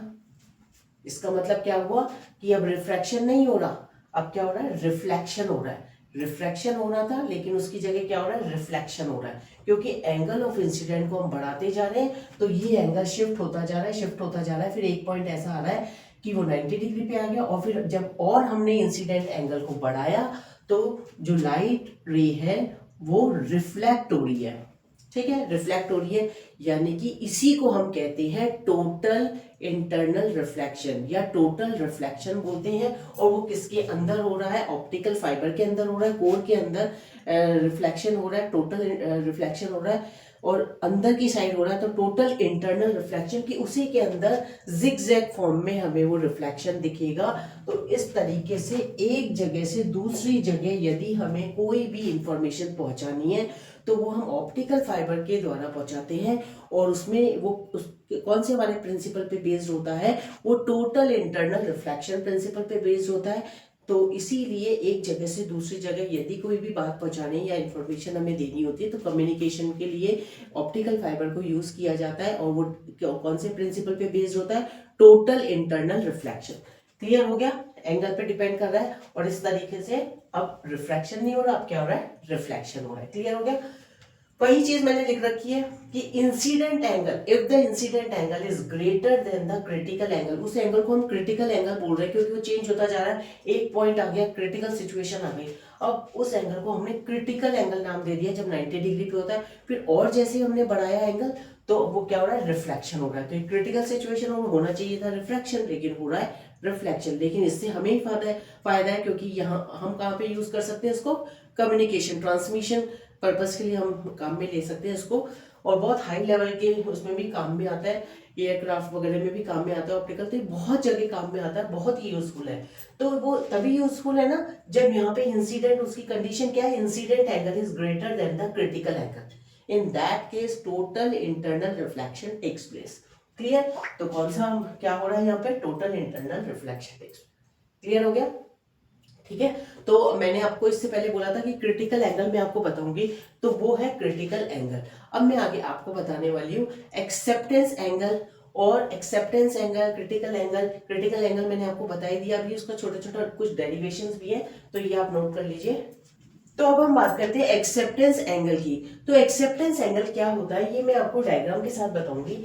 जैसे ये मैंने लिया, ये ऑप्टिकल फाइबर है, और ऑप्टिकल फाइबर में जैसा कि आपको पता है कि एक तो है कोर, यानी कि ये वाला जो पार्ट है, ये अंदर वाला जो पार्ट है ये तो कोर है, और बाहर जो ये मैंने इस तरीके से शेडेड एरिया से बता रखा है ये है क्लैडिंग, ठीक है, ये है क्लैडिंग,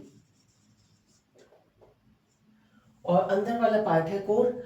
अब इसमें क्या होगा कि जैसे ही लाइट इसके अंदर जाती है तो वो लाइट जाएगी, तो वो कहां से जा रही है, एयर मीडियम से होती हुई और फिर अंदर जा रही है, कोर में जा रही है, ठीक है। तो यदि इसको हम एक्स एक्सिस माने, ये एक्सिस है कोई, ठीक है, तो इस एक्सिस से जैसे ही ये लाइट, इंसिडेंट लाइट अंदर जाएगी तो क्या होगा, ये जो एक्सिस से जो एंगल बना रहा है, ठीक है, एक्सिस से जो एंगल बन रहा है, ये जो रे है, लाइट रे, इस एक्सिस से जो एंगल बना रही है उस एंगल को हम बोल रहे हैं एक्सेप्टेंस एंगल। तो इसकी यदि हम डेफिनेशन देखें कि it is the maximum angle of incidence at the interface of air medium, at the interface of air medium, ये एयर मीडियम है, ये आपको पता है ये एयर है, ये एयर मीडियम है, और अंदर वाला जो मीडियम है वो तो ऑप्टिकल फाइबर का है ही, कोर। तो incident at the interface of air medium for which the light रे एंटर्स इनटू द कोर, ठीक है, एंड ट्रेवल, आगे ट्रेवल करेगी इस तरीके से along the interface of core and cladding, ठीक है, ये इसका इंटरफेस है। अब जैसे ही ये जो रे है, लाइट रे, ये इसके अंदर जाएगी तो वो एक्सेप्टेंस एंगल वो मैक्सिमम एंगल है जिससे कि लाइट रे अंदर इस कोर के अंदर जाएगी और फिर किसी पॉइंट पर, यानी कि कोर क्लैडिंग के इंटरफेस पे यहां पे टकराएगी, ठीक है, वो रे टकराएगी। और यदि इंसिडेंट एंगल, जो एंगल ऑफ इंसिडेंट है वो यदि क्रिटिकल एंगल से ज्यादा होगा तो उस केस में क्या होगा, इंटरनल रिफ्लेक्शन होगा, जो कि आगे इस तरीके से इंटरनल रिफ्लेक्शन आपको दिखेगा, ठीक है। तो ये जो एंगल है ये है एक्सेप्टेंस एंगल। क्लियर हो गया? ठीक है, ये डेफिनेशन आपको समझ में आ गई। अब उसके बाद है कि मैं आपको डायग्राम पहले समझा दूं। यहाँ पे हमने ये मान लिया, अभी एक डेरिवेशन करने वाले हैं कि ये एक्सेप्टेंस एंगल जो है ये क्या होता है। तो डेरिवेशन में हम इसका एक फॉर्मूला निकल के आएगा, जिसमें आगे हम देखेंगे न्यूमेरिकल भी हम इसी एंगल ऑफ एक्सेप्टेंस एंगल है वो कैसे निकालते हैं। तो हमें ये सारे फॉर्मूले हम ड्राइव करेंगे अभी, और उसके बाद उसके न्यूमेरिकल भी करेंगे। तो ये थीटा नॉट, ये थीटा नॉट मैंने यहाँ पे एक्सेप्टेंस एंगल मान दिया। और म्यू जीरो ये क्या है? Refractive index of air medium, refractive index of air. ठीक है, म्यू वन जो है that is refractive index of core, और म्यू टू ये जो है क्लैडिंग, तो म्यू टू क्या है? Refractive index of cladding. Clear हो गया? और ये भी आपको पता है कि refractive index of core is greater than refractive index of cladding. Clear? तो mu one is greater than mu two. ये हो गया। यहाँ पे मैंने म्यू टू दिखा रखा है, ये रिफ्रैक्टिव इंडेक्स है क्लैडिंग का, ये म्यू वन रिफ्रैक्टिव इंडेक्स है कोर का। यहाँ पे मैंने क्लैडिंग लिख दिया, कोर लिख दिया, ये एक्सेस मैंने आपको बता दी, ए बी पॉइंट, जो अभी हम देखेंगे कैसे डेरिवेशन में काम में आने वाला है। Mu naught is refractive index of air, और ये एक्सेप्टेंस एंगल। तो ये डायग्राम तो आपको क्लियर हो गया, डेफिनेशन हो गई, और ये 3 पॉइंट कि म्यू नॉट क्या है, म्यू वन क्या है, म्यू टू क्या है। और इसमें म्यू टू जो है, म्यू वन जो है it is greater than the mu two, क्योंकि रिफ्रैक्टिव इंडेक्स क्लैडिंग का कम होता है as compare to core. Clear? अब मैं इसको रब करके आपको डेरिवेशन बताने वाली हूँ, तो इसको आप नोट कर लीजिए। अब यहाँ पे हमें एक्सेप्टेंस एंगल को निकालना है, यानी कि थीटा जीरो को निकालना है। तो इसका मतलब है यहाँ पे हम स्नेल्स लॉ लगाएंगे, एट पॉइंट ए क्या है, एट पॉइंट बी क्या है, ये हम निकालेंगे, उससे एक्सेप्टेंस एंगल निकल जाएगा। तो सबसे पहले हम देखेंगे एट पॉइंट ए पॉइंट पे स्नेल्स लॉ यदि हम लगाते हैं तो म्यू नॉट यानी कि refractive index of air, mu nought sine theta nought क्या है? Acceptance angle. ठीक है, तो mu nought sine theta not is equal to mu one sine theta one. जब ये रे यहां से एयर से किसमें गई? कोर के अंदर गई। ठीक है, ये जो है ऑप्टिकल फाइबर के अंदर जा रही है, तो ये जो एंगल है, ये एंगल हमने कितना माना? थीटा नॉट, जो कि है एक्सेप्टेंस एंगल। और इसके बाद यहाँ पे यदि हम इस एक्सिस से देखें कि ये जो रेज जा रही है कितना एंगल बना रही है? Theta one. तो इस पॉइंट पे यदि हमें स्नेल्स लॉ लगाते हुए फाइंड आउट करना है, तो mu nought sine theta not is equal to mu one sine theta one, यानी कि साइन थीटा नॉट क्या हो जाएगा? म्यू वन, ये म्यू नॉट इधर आ जाएगा, तो mu one upon mu nought sine theta one हो गया। ये फर्स्ट इक्वेशन हम मान लेते हैं, ये फर्स्ट इक्वेशन नंबर वन है। अब इसी तरीके से बी पॉइंट पे हम निकालेंगे कि बी पॉइंट पे यदि हम स्नेल्स लॉ लगाते हैं तो क्या होगा? तो ये जो एंगल है, अब आप देखो ये थीटा वन है, तो ये एंगल क्या हो जाएगा? 90 माइनस थीटा वन। ये आपने इससे पहले वाले चैप्टर में बहुत बार मैंने आपको बताया है। तो ये थीटा वन है, तो ये 90 माइनस थीटा वन हो गया। ठीक है, अब जो इसमें एट पॉइंट बी हम देख रहे हैं, तो म्यू वन किसकी रिफ्रैक्टिव इंडेक्स है? कोर की। तो mu one sine 90 minus theta one is equal to mu two sine 90। Mu two किसका रिफ्रैक्टिव इंडेक्स है? वो है रिफ्रैक्टिव इंडेक्स क्लैडिंग का। तो बी पॉइंट में हम देख रहे हैं, तो स्नेल्स लॉ लगाएंगे, तो mu one sine 90 minus theta one is equal to mu two sine 90। तो अब यहाँ पे साइन 90 माइनस थीटा वन, यानी कि साइन 90 माइनस थीटा क्या होता है? कॉस थीटा होता है। तो यहाँ पे साइन 90 माइनस थीटा वन की जगह क्या लिख देंगे? Cos theta one. तो mu one cos theta one is equal to sine 90 क्या होता है? आपको पता है साइन 90 होता है 1, तो केवल यहाँ पे म्यू टू हो गया। ठीक है, तो mu one cos theta one is equal to mu two. अब cos थीटा वन क्या आ जाएगा? cos theta one is equal to, ये म्यू वन इधर आ जाएगा, तो mu two upon mu one. ठीक है, आगे समझ में? तो ये इक्वेशन मैंने मान ली इक्वेशन नंबर 2। इक्वेशन नंबर 1 थी साइन थीटा नॉट क्या आया? ये आया, और sine theta cos theta one कितना आया? Mu two upon mu one. अब ये वैल्यूज अभी आगे यूज होने वाली है। अब आपको ये पता है कि cos square theta plus sine square theta is equal to 1 होता है। तो यहाँ पे हम sine square theta one is equal to क्या हो जाएगा, 1 माइनस कॉस स्क्वायर थीटा हो जाएगा। ठीक है, यदि मैं कह दूं sine square theta plus cos square theta is equal to 1 होता है, तो यदि हमें साइन थीटा वन की वैल्यू निकालनी है तो साइन थीटा वन की वैल्यू क्या आएगी, ये जो साइन थीटा वन है इस साइन थीटा की वैल्यू हम निकाल सकते हैं, उसको कॉस में कन्वर्ट कर देंगे। तो साइन स्क्वायर थीटा वन, उसको कॉस को इधर ले जाएंगे तो 1 minus cos square theta one. तो साइन थीटा वन की वैल्यू क्या आएगी, under root 1 minus cos square theta one आ जाएगी। ठीक है, सिंपल इसको एक्सचेंज किया, इधर से इधर लेकर गए। अब साइन थीटा वन की वैल्यू आ गई है, और ये जो साइन थीटा वन की वैल्यू आई है, इस साइन थीटा वन की वैल्यू को हम क्या करेंगे, अब इस वैल्यू को हम यहाँ पे आगे देखेंगे फ्रॉम इक्वेशन 2। तो फ्रॉम इक्वेशन जो 2 है वो कौन सी है, cos theta one is equal to mu two upon mu one है, ये है। तो mu two upon mu one है, तो अब हम क्या करेंगे, ये जो वैल्यू है मैंने क्या लिखा है फ्रॉम इक्वेशन 2, तो इक्वेशन 2 क्या है, cos theta one is equal to mu two upon mu one है। तो ये कॉस थीटा वन की वैल्यू इसमें रख दूंगी मैं, तो क्या आएगा, sine theta one is equal to under root 1 minus mu two upon mu one आ जाएगा। सिंपल है, केवल कॉस थीटा वन की वैल्यू यहाँ पे रख दी है इस फॉर्मूले में। ठीक है, तो साइन थीटा वन क्या हो गया, यदि रिफ्रैक्टिव इंडेक्स की फॉर्म में हम देखें तो under root 1 minus mu two upon mu one. यहाँ तक आप नोट कर लीजिए। अब इसके आगे मैं आपको बताती हूँ। अब यहाँ पे एक्सेप्टेंस एंगल निकलने वाला है, और दूसरी चीज ये कि एक टर्म और है न्यूमेरिकल अपर्चर। तो जो एक्सेप्टेंस एंगल है और न्यूमेरिकल अपर्चर, इन दोनों में क्या रिलेशन है, तो वो अभी निकलने वाला है यहाँ पे। अब देखो, जो साइन थीटा वन की वैल्यू आई थी, उस साइन थीटा वन की वैल्यू को हम इक्वेशन नंबर 1 में रख देंगे। तो इक्वेशन नंबर 1 में यदि हम रखेंगे तो sine theta zero is equal to mu one upon mu nought under root 1 minus mu two square upon mu one square. Simple calculation है, मैथमेटिकल कैलकुलेशन है। फिर sine theta not is equal to mu one upon mu nought under root, इसको इधर ले गए तो mu one square minus mu two square upon mu one square. फिर sine theta not is equal to, अब इसमें हमने क्या किया, म्यू वन को बाहर ले लिया, तो mu one upon mu nought into mu one under root mu one square minus mu two square.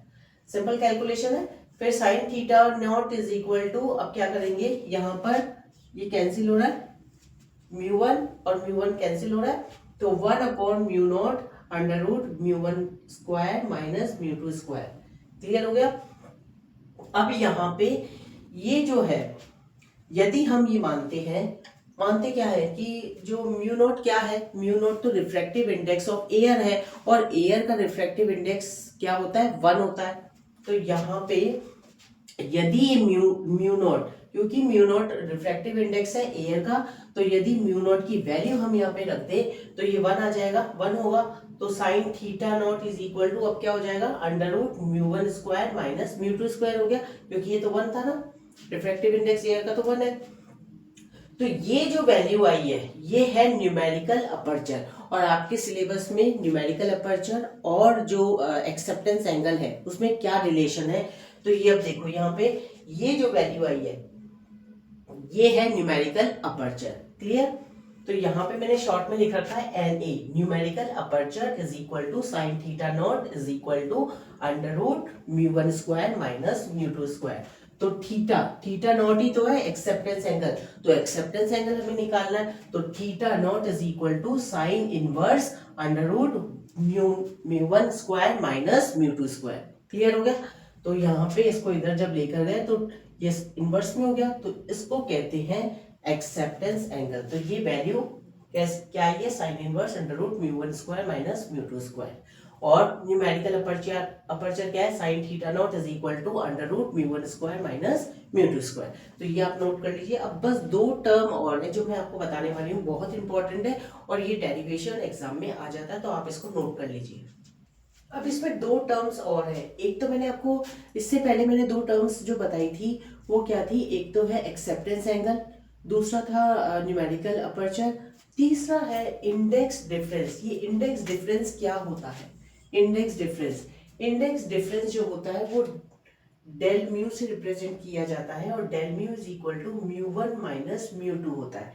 ठीक है, तो हमारे जो पुरानी इक्वेशन थी न्यूमेरिकल अपर्चर की, numerical aperture is equal to sine theta not is equal to under root mu one square minus mu two square था। ठीक है, तो इसको हम कैसे लिख सकते हैं, इसको हम ऐसे भी तो लिख सकते हैं mu one plus mu two into mu one minus mu to, ऐसे भी लिख सकते हैं, इसको ऐसे लिख सकते हैं। ठीक है, अब इसमें क्या करेंगे हम, यदि हम ये मानते हैं कि mu one is near about mu to, जो रिफ्रैक्टिव इंडेक्स है कोर और क्लैडिंग का दोनों का ऑलमोस्ट बराबर है, तो उस केस में mu one plus mu two ये किसके बराबर हो जाएगा, टू म्यू वन हो जाएगा, क्योंकि ये नियर अबाउट सेम है। तो mu one plus mu two क्या हो जाएगा, टू म्यू वन हो जाएगा। तो यहाँ पे मैंने अंडर रूट इसको क्या लिख दिया, two mu one plus into ये जो है इसको क्या लिखेंगे, ये ना, ठीक है, डेल म्यू लिख देंगे इसको। अब यहाँ पे जो डेल म्यू है ये है इंडेक्स डिफरेंस। तो यदि इंडेक्स डिफरेंस पूछा जाए तो इंडेक्स डिफरेंस आपको ये पता है कि ये इंडेक्स डिफरेंस है, del mu is equal to mu one minus mu two है। लेकिन यहाँ पे यदि न्यूमेरिकल अपर्चर से यदि कोई रिलेशन हमें दिखाना है तो an numerical aperture is equal to under root two mu one into del mu, जहाँ पे डेल म्यू क्या है, इंडेक्स डिफरेंस। क्लियर। एक जो फोर्थ टर्म है वो है रिलेटिव रिफ्रैक्टिव इंडेक्स, जिसको हम डेल से रिप्रेजेंट करते हैं, और डेल इज इक्वल टू होता है mu one minus mu two upon mu one, ये होता है mu one minus mu two upon mu one. ये आप नोट कर लीजिए कॉपी में, क्योंकि इससे न्यूमेरिकल्स भी होने वाले हैं। अब इसके बाद ये ऑप्टिकल फाइबर तो कंप्लीट हो जाएगा, मैं न्यूमेरिकल और कराऊंगी, एक दो न्यूमेरिकल करवा दूंगी, तो ये कंप्लीट चैप्टर हो जाएगा आपका। तो del is equal to mu one minus mu two upon mu one, तो क्या हो जाएगा, ये वैल्यू इधर जाएगी, तो del mu one is equal to mu one minus mu two. अब आप देखना यहाँ पे del mu one is equal to mu one minus mu two है, और जो ये वैल्यू थी देखिए, जैसा कि मैंने आपको बोला था mu one is near about mu two, यदि ये हो तो two mu one plus mu two तो क्या हो जाएगा, टू म्यू वन हो जाएगा। ठीक है, तो ये टू म्यू वन है, और ये जो डेल म्यू वन है ये क्या चीज है, ये mu one minus mu to, इसको हम क्या लिख सकते हैं, डेल म्यू वन लिख सकते हैं। तो अब क्या होगा, यहां से म्यू वन बाहर निकाल लेंगे, तो numerical aperture is equal to mu one को बाहर निकाल लिया, तो ये क्या हो गया, अंडर रूट टू डेल। तो ये जो डेल है ये है रिलेटिव रिफ्रैक्टिव इंडेक्स। क्लियर हो गया। तो ये दो टर्म्स और है, इसको भी आप नोट कर लीजिए अपनी कॉपी में, ये आपको एग्जाम में पूछा जा सकता है, प्लस न्यूमेरिकल भी इस पे इसके बेस पे न्यूमेरिकल आ सकता है, तो वो न्यूमेरिकल भी अपन करेंगे, पहले इसको आप नोट कर लीजिए। ठीक है, तो अब मैं आपको बताने वाली हूँ न्यूमेरिकल। अब देखो जो न्यूमेरिकल आएगा वो आएगा, या तो न्यूमेरिकल अपर्चर फाइंड आउट करना होगा, या फिर हमें एक्सेप्टेंस एंगल फाइंड आउट करना होगा। तो यही चीजें हमें फाइंड आउट करनी होगी, जो डेरिवेशन में हमने कैलकुलेट किया है, जो फॉर्मूला डिराइव किया है, उसी के बेसिस पे न्यूमेरिकल आएगा। यहाँ पे मैं एक न्यूमेरिकल करा रही हूँ, क्योंकि बाकी में क्या होगा, केवल वैल्यूज चेंज होगी। तो आपको यदि फॉर्मूला पता है तो सीधे सीधे इसमें फॉर्मूला लगाना, बहुत ही सिंपल, बहुत ही ज्यादा सिंपल ये न्यूमेरिकल होने वाले हैं। आपको केवल फॉर्मूला पता होना चाहिए, और मैंने आपको न्यूमेरिकल करने का तरीका बताया, गिवन क्या है और फॉर्मूला क्या लगने वाला है, तो इजीली आप कैलकुलेशन कर सकते हो। तो इसी तरीके से और भी न्यूमेरिकल है, जो कि जिसमें हमें न्यूमेरिकल अपर्चर निकालना होगा, एक्सेप्टेंस एंगल निकालना होगा। तो मैं एक न्यूमेरिकल आपको करके बता देती हूँ, उससे बाकी न्यूमेरिकल आपके सॉल्व हो जाएंगे। An optical fibre has refractive index of core to be 1.5। उसका जो रिफ्रैक्टिव इंडेक्स है, क्वेश्चन बहुत ध्यान से पढ़ना कि रिफ्रैक्टिव इंडेक्स कोर का क्या है, 1.5। Clear. And refractive index difference of core cladding to be 0.01, और जो रिफ्रैक्टिव इंडेक्स डिफरेंस है वो कितना है, 0.01 है। तो अब हमें क्या डिटरमाइन करना है, न्यूमेरिकल अपर्चर डिटरमाइन करना है, और हमें डिटरमाइन करना है मैक्सिमम एंगल ऑफ एक्सेप्टेंस, यानी कि हमें एक्सेप्टेंस एंगल फाइंड आउट करना है।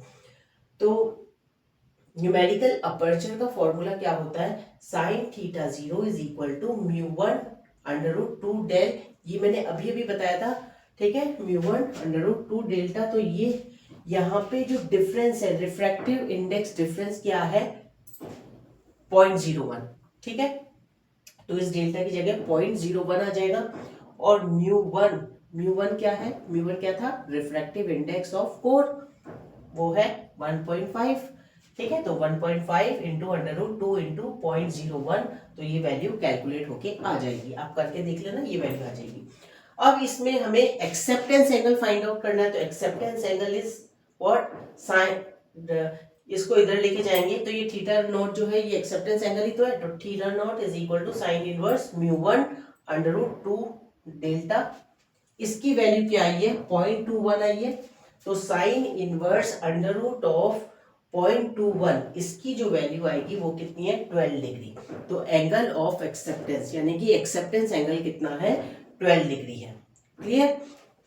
तो इस तरीके से आप बहुत छोटे छोटे न्यूमेरिकल्स हैं, उसमें केवल जैसे मैंने ये न्यूमेरिकल बताया है, यदि एग्जाम में आएगा तो इसकी वैल्यू चेंज होगी और आप आसानी से कर सकते हैं, ठीक है। तो अब मैं, ये आपका चैप्टर कंप्लीट हो गया है, कोहेरेंस एंड ऑप्टिकल फाइबर, और मैंने दोनों के ही आपको न्यूमेरिकल करवा दिए, आप अच्छे से कर लेना। और अब जो मैं है नेक्स्ट चैप्टर स्टार्ट करवाऊंगी, लेकिन उससे पहले आपको इसको अच्छे से पढ़ लेना है। और जिसने भी मेरे चैनल को सब्सक्राइब नहीं किया है वो आप चैनल को सब्सक्राइब कर लेना, क्योंकि इसी तरीके की मैं इंफॉर्मेटिव चीजें आपको बताने वाली हूँ। So thank you students and all the best to all of you.